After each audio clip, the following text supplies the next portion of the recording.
एक बार सुनो सीता माता की ये पावन कथा। कथा को सुनने मात्र से भंडार भर जाएंगे।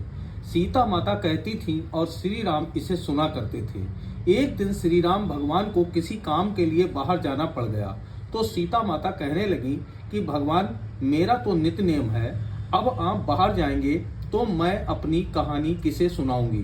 श्री राम ने कहा कि तुम कुएं की पाल पर जाकर बैठ जाना और वहां जो औरतें पानी भरने आएंगी उन्हें अपनी कहानी सुना देना। सीता माता कुएं की पाल पर जाकर बैठ जाती हैं। एक स्त्री आई, उसने रेशम की जरी की साड़ी पहन रखी थी और सोने का घड़ा ले रखा था। सीता माता उसे देख कहती हैं कि बहन, मेरा नित्य नेम सुन लो। उसे पर वह स्त्री बोली कि मैं तुम्हारा नित्य नेम सुनूंगी तो मुझे घर जाने में देर हो जाएगी और मेरी सास मुझसे लड़ेगी। उसने कहानी नहीं सुनी और वह चली गई। उसकी रेशम जरी की साड़ी फट गई, सोने का घड़ा मिट्टी के घड़े में बदल गया। सास ने देखा तो पूछा कि ये किसका दोष अपने सिर लेकर आ गई। बहू ने कहा कि कुएं पर एक औरत बैठी थी, उसने कहानी सुनने के लिए कहा लेकिन मैंने सुनी नहीं, जिसका ये फल मिला।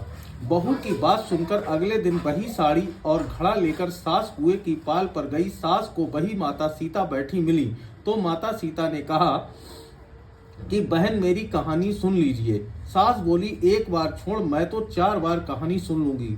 राम आए, लक्ष्मण आए, देश के पुजारी आए, नित्य नेम का नेम लाए। आओ राम, बैठो राम, तपी रसोई जियो राम, माखन मिश्री खाओ राम, दूध बतासा पियो राम, सूत के पलका मोठो राम, साल दुसाला पोड़ो राम, साल दुसाला ओढ़ो राम। जब बोलूं राम ही राम, राम समारे सबके काम, खाली घर भंडार भरेंगे, सबका बेड़ा पार करेंगे। श्री राम जय जय राम। कहानी सुनकर बहू बोली, कहानी तो बहुत अच्छी लगी। सास ने कहा, ठीक है, इस कहानी को रोज कहा करेंगे। अब सास बहू रोज सवेरे उठती, नहाती धोती और पूजा करने के बाद नित्य नेम की सीता की कहानी कहती। एक दिन उनके यहाँ एक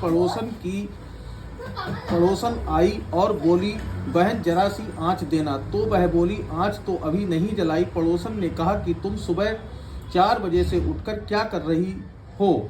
फिर उन्होंने कहा कि सुबह उठकर हम पूजा करते हैं, फिर सीता माता की नित्य नेम की कहानी कहते हैं। पड़ोसन ने उनकी बात सुनकर फिर कहा, सीता माता की कहानी कहने से तुम्हें क्या मिला। वे बोली, इनकी कहानी कहने से घर में भंडार भर जाते हैं, सारे काम सिद्ध होते हैं, मन की इच्छा भी पूरी होती है। पड़ोसन कहती है कि बहन, ऐसी कहानी तो मुझे भी सुना दो। फिर वह